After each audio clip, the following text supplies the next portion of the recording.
Hello friends. ఒకే ఒక్క ఆటగాడు తన విధ్వంసకరమైన బ్యాటింగ్తో మ్యాచ్ను తలకిందులు చేసేశాడు. అతడు సికందర్ రాజా. సూపర్ ఎయిట్స్కు అర్హత సాధించాక మరింత గొప్ప విజయాలు సాధిస్తాం అని చెప్పిన మాటలను అతడు గురువారం కొలంబోలోని ఆర్ ప్రేమదాస స్టేడియంలో ఆచరణలో చూపించాడు.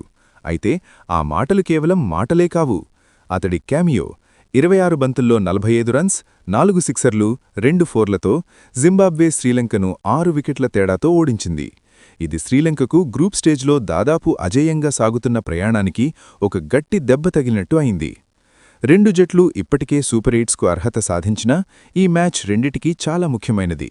ఎందుకంటే సూపర్ ఎయిట్స్లో బలమైన జట్లతో వరుస మ్యాచ్లు ఉంటాయి కాబట్టి ఇక్కడ ఫామ్ను ఫైన్ ట్యూన్ చేసుకోవడం, ఆత్మవిశ్వాసం పెంచుకోవడం జరిగింది. శ్రీలంక టాస్ గెలిచి బ్యాటింగ్ ఎంచుకుంది. స్లో, స్పిన్ సపోర్ట్ చేసే పిచ్పై 178/7 సాధించారు. అది సరిపోతుందని వాళ్లనుకున్నారు. కానీ జింబాబ్వే బౌలర్లు, ముఖ్యంగా స్పిన్నర్లు అద్భుతంగా బౌలింగ్ చేసి శ్రీలంకను కట్టడి చేశారు. చివరికి జింబాబ్వే 19.3 ఓవర్లలో 182/4తో టార్గెట్ను చేస్ చేసి 3 బంతుల మిగిలుండగానే గెలిచింది. ఇక మ్యాచ్లోని టర్నింగ్ పాయింట్ గురించి చెప్పాలంటే అది రాజా హీరోయిజం, ఆ 5 ఓవర్ల మయాజాలం. 12వ ఓవర్ తర్వాత జింబాబ్వే స్కోరు 98/2, 36 బంతులకు 65 రన్స్ కావాలి. శ్రీలంక కాస్త ముందుందనిపించింది. అప్పుడు సికందర్ రాజా క్రీజ్లోకి అడుగుపెట్టాడు. పాకిస్తాన్ క్రౌడ్ ఫుల్ జోష్లో ఉంది. కానీ రాజా భయపడలేదు. ఇలాంటి పరిస్థితుల్లో అతడు ఎప్పుడూ రాణిస్తాడు.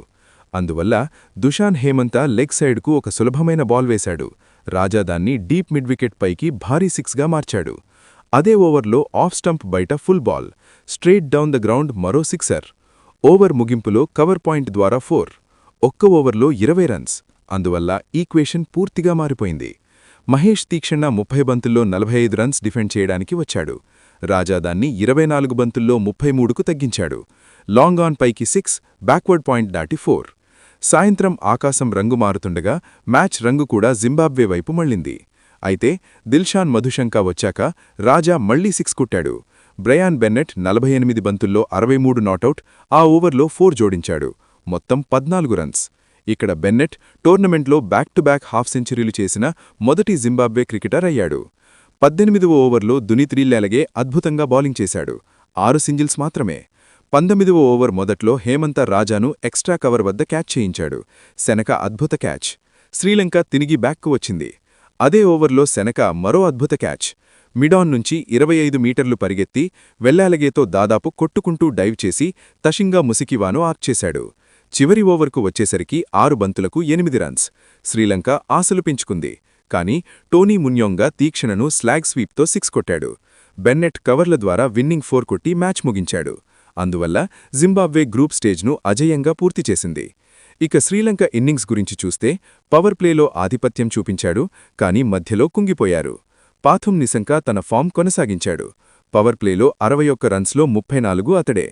5వ ఓవర్లో కుశల్ పెరేరా ముజరాబనికి అవుట్ అయ్యాడు. నిసంక 35 బంతుల్లో హాఫ్ సెంచరీ, 62 సాధించాడు. జింబాబ్వే స్పిన్ క్వార్టెట్ రాజా, వెల్లింగ్టన్ మస్కెట్జా, గ్రేమ్ క్రెమర్ మరియు రయాన్ బాల్ 13 ఓవర్లు వేసి మధ్య ఓవర్లలో గట్టిగా కట్టడి చేశారు. హాఫ్వేలో 86/1. కుశల్ మెండిస్తో కలిసి 100 దాటారు. కానీ 13 మరియు 14 ఓవర్లలో బర్ల్ మరియు క్రెమర్ వాళ్ళిద్దరినీ అవుట్ చేశారు. 122/3తో డెత్ ఓవర్లకు వెళ్లారు. అప్పుడు పవన్ రత్నాయకే 44 బంతుల్లో 44 రన్స్, 3 ఫోర్లు, 2 సిక్సర్లతో లేట్ ఇంపెటెస్ ఇచ్చాడు. చివరి 5 ఓవర్లలో 56 రన్స్, 4 వికెట్లు కోల్పోయినా దునిత్ వెల్లాలగే చివరి 8 బంతుల్లో 15 రన్స్ చేశాడు. మొత్తం 178/7. జింబాబ్వే చేజ్లో ఓపెనర్ల ఆధిపత్యం చూడముచ్చింది. మధ్యలో రాజా, మాయా. శ్రీలంక పవర్ ప్లేలో బౌలింగ్లో టోర్నమెంట్ మొత్తం 4 వికెట్లు మాత్రమే తీసింది. ఇక్కడ కూడా మారలేదు. బ్రయాన్ బెన్నెట్, తడివానషే మరుమాని 26 బంతుల్లో 34 రన్స్తో పవర్ ప్లేను 55/0తో ముగించారు. తీక్షణ 2 ఓవర్లలో 24 రన్స్ ఇచ్చాడు. 9వ ఓవర్ వరకు కొనసాగారు. వెల్లాలగే మరుమానీని క్యాచ్ అండ్ బౌల్ చేశాడు. రయన్ బర్ల్ 12 బంతుల్లో 23 రన్స్ వచ్చి ఆక్రమణ చేశాడు. కానీ సెనకా బౌన్సర్కు టాప్ ఎడ్జయ్యాడు. వెల్లాలగే మళ్లీ టైట్ ఓవర్, 42 బంతుల్లో 78 రన్స్. అప్పుడే రాజా వచ్చాడు. బెన్నెట్తో కలిసి 69 రన్స్ పార్ట్నర్షిప్. రాజా బ్లిడ్స్తో ఆటను పూర్తిగా తన గ్రిప్లోకి తీసుకున్నాడు. చివరికి బెన్నెట్ నాటౌట్గా నిలిచి జట్టును గెలిపించాడు. ఈ విజయంతో జింబాబ్వే గ్రూప్ బిని టాప్ చేసి అజేయ రికార్డుతో సూపర్ ఎయిట్స్లోకి అడుగుపెట్టింది. రాజా ప్లేయర్ ఆఫ్ ద మ్యాచ్ అయ్యాడు. శ్రీలంకకు ఇదొక గట్టి లెర్నింగ్. సూపర్ ఎయిట్స్లో మరింత జాగ్రత్తగా ఉండాల్సిన అవసరముంది. ఇలాంటి ఎక్సైటింగ్ మ్యాచ్ అప్డేట్స్ కోసం ఛానల్ సబ్స్క్రైబ్ చేయండి, లైక్ చేయండి.